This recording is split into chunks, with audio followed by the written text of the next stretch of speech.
नमस्कार भाई सभी को एक बार फिर से आपका हार्दिक स्वागत है आपके अपने यूट्यूब चैनल जीके बाय मोहित पर।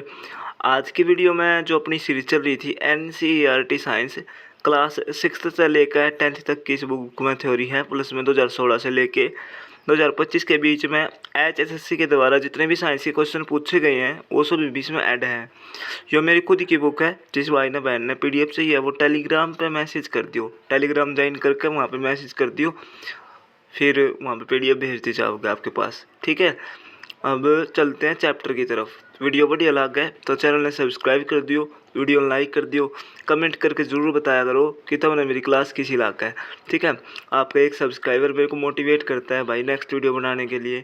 तो सारे बहन भाई होता हाथ जोड़ के विनती है भाई, ज़्यादा से ज़्यादा बड़ी मात्रा में सब्सक्राइब कर दिया करो।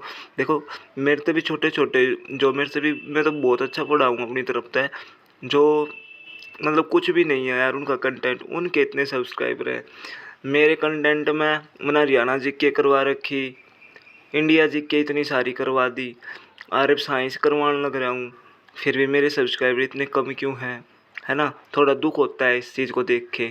व्यूज़ तो आ जाते हैं 100 200 500 800 1000 तक भी चल जाते हैं एक आधी वीडियो पे, लेकिन सब्सक्राइबर एक भी नहीं बढ़ता भाई। तो प्लीज़ भाई सब्सक्राइब कर दिया करो। अब चलते हैं चैप्टर की तरफ। देखो प्रकाश, ये बहुत इंपॉर्टेंट चैप्टर है। दर्पण जैसे चिकने पृष्ठ से होने वाले परावर्तन को क्या कहते हैं? नियमित परावर्तन।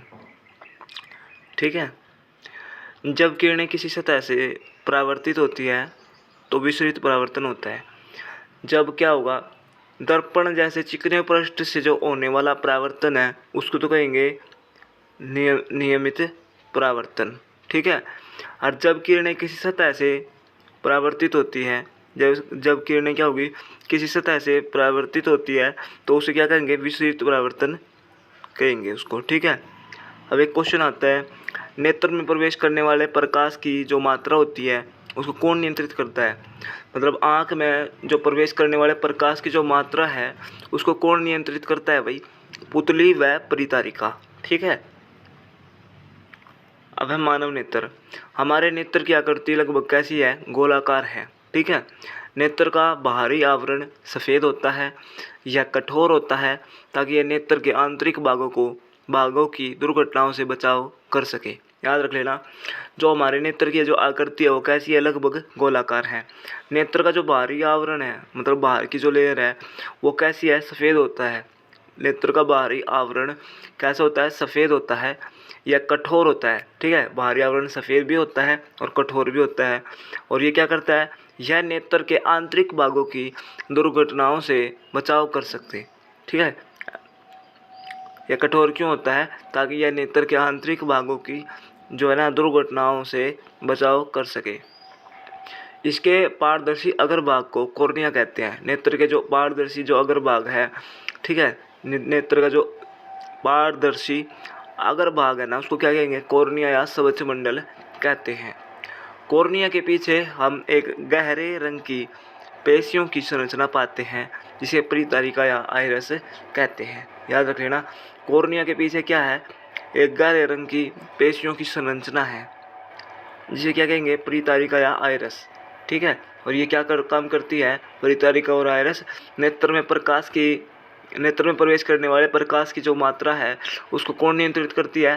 पुतली व परितारिका। ठीक है, याद रख लेना। पुतली के साइज को किसके द्वारा नियंत्रित किया जाता है? जो पुतली का जो साइज है उसको किसके द्वारा नियंत्रित किया जाता है भाई? परितारिका द्वारा। नेत्र को उसका विशिष्ट रंग कौन प्रदान करता है? तो राइट आंसर हो जाएगा परितारिका। पुतली के पीछे एक लेंस होता है जो बीच में मोटा होता है। यह लेंस प्रकाश को रेटिना पर फोकस करता है। ठीक है, पुतली के पीछे क्या होगा? एक लेंस होता है और ये लेंस क्या काम करता है? देखो पुतली के पीछे एक लेंस होता है जो क्या होता है? बीच में क्या होता है? ये मोटा होता है। पुतली के पीछे एक लेंस होता है जो बीच में मोटा होता है। ये काम क्या करता है वो देखो, यह लेंस प्रकाश को रेटिना पर फोकस करता है।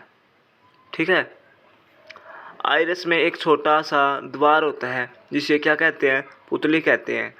नेत्र को उसका विशिष्ट रंग कौन प्रदान करता है? परितारिका। अब है रेटिना। रेटिना जो है दो प्रकार की कोशिकाओं का बना होता है। एक होती है आपकी शंकु कोशिका, एक होती है आपकी शलाका। शंकु में क्या होता है, शंकु जो है ना यह तीव्र प्रकाश के लिए सुग्राही होती है। ठीक है, क्या हो गया, तीव्र प्रकाश के लिए सुग्राही होती है या मंद प्रकाश के लिए सुग्राही होती है। ठीक है, यह रंगों की पहचान करती है। ठीक है, जो शंकु क्या करती है, रंगों की पहचान। शंकु शलाका क्या कर, और यार 1 मिनट रुक जाओ भाई।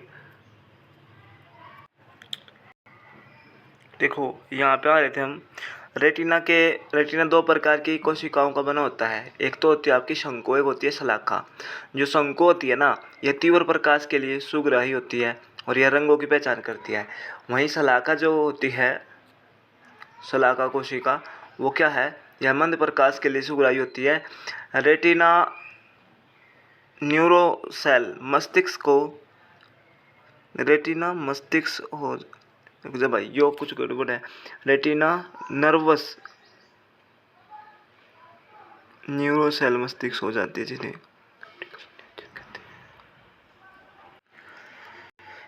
भाई जो यो पॉइंट है, रेटिना नर्व सेल मस्तिष्क हो जाती है जिन्हें ऑप्टिक नर्व कहते हैं। इसमें मैं भाई थोड़ा कंफ्यूज हूँ, यहाँ पे कुछ ना कुछ गलत एक आधा अक्षर छूटा है, यहाँ पे कुछ कोई ना कोई लाइन मिस है। ये अगले पार्ट में बता दूंगा मैं। ठीक है, जब नेक्स्ट पार्ट हम करेंगे तो मैं इसका जो मेरी नोटबुक है जहाँ से मैंने देख के लिखा था इस इन सभी को, मतलब लिखवाए थे मैंने किसी से, मतलब नोट्स तो मेरे ही थे, मैंने कॉपी में लिख रखे थे, तो ये मैंने लिखवाए थे, तो उसने शायद 1-2 लाइन यहाँ पे मिस कर दी है। ठीक है, ये पॉइंट आज के लिए छोड़ देते हैं यहीं, ये कल बताऊंगा मैं। ठीक है, अब अगला पॉइंट है, मानव नेत्र द्वारा पढ़ने के लिए सबसे अधिक सुविधाजनक दूरी लगभग कितनी होती है, 25 सेंटीमीटर। ठीक है, ये पेपर में बहुत बार आता भी है। अगला पॉइंट है, रेटिना पर प्रतिबिंब का जो प्रभाव है वस्तु के हटा देने के तुरंत बाद समाप्त नहीं होता, यह लगभग कितने सेकंड तक बना रहता है।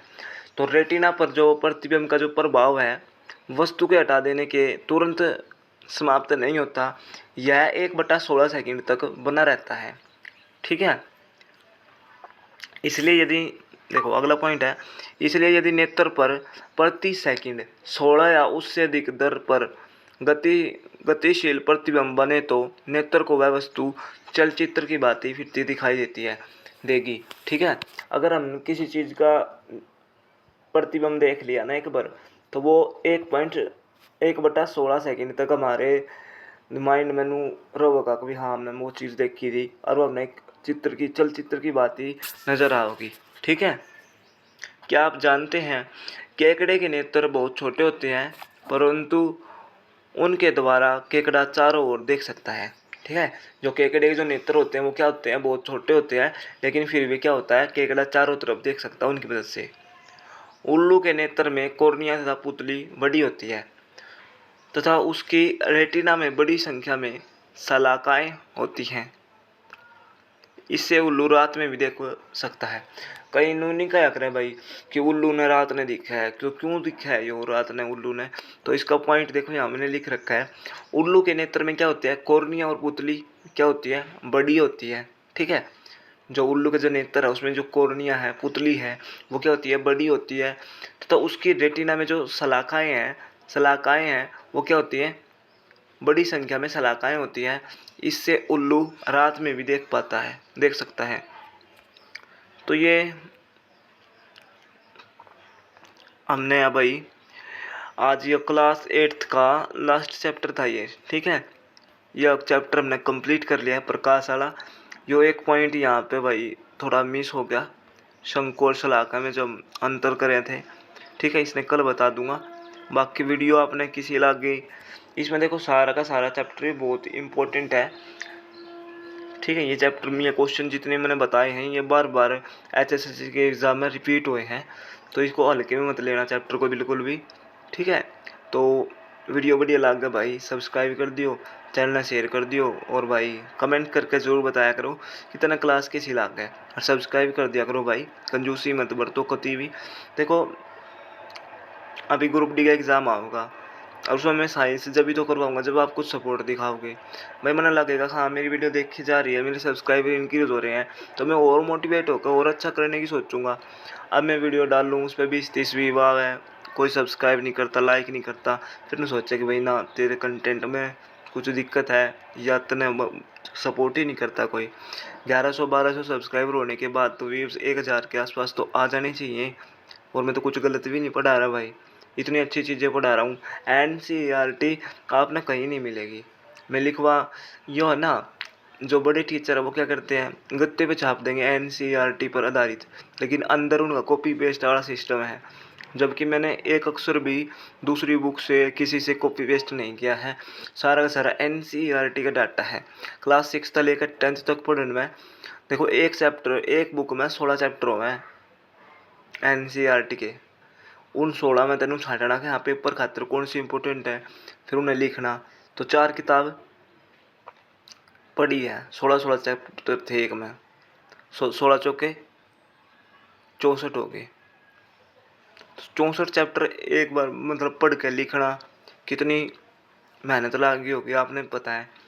इतनी मेहनत वही कर सकता है भाई जो जिसने पता है एनसीईआरटी में से ही आएगा, है ना। वैसे कॉपी पेस्ट तो कोई भी कर देगा भाई। ये जो बड़े टीचर है एक दिन में बुक का आविष्कार कर दें, बुक बना दे, पेपर आते ही इनकी बुक बन जाए भाई, है ना। तो इस चीज़ का ध्यान रखो भाई, मैंने बहुत मेहनत करके ये चीज़ें लिखी है। आप सपोर्ट नहीं करोगे तो भाई मेरा क्या होगा, है ना। मेरा भी मन नहीं करेगा फिर वीडियो बनाने का। तो ज़्यादा से ज़्यादा शेयर कर दिया करो भाई। तो जय हिंद जय भारत, और सब्सक्राइब कर दियो, ठीक है।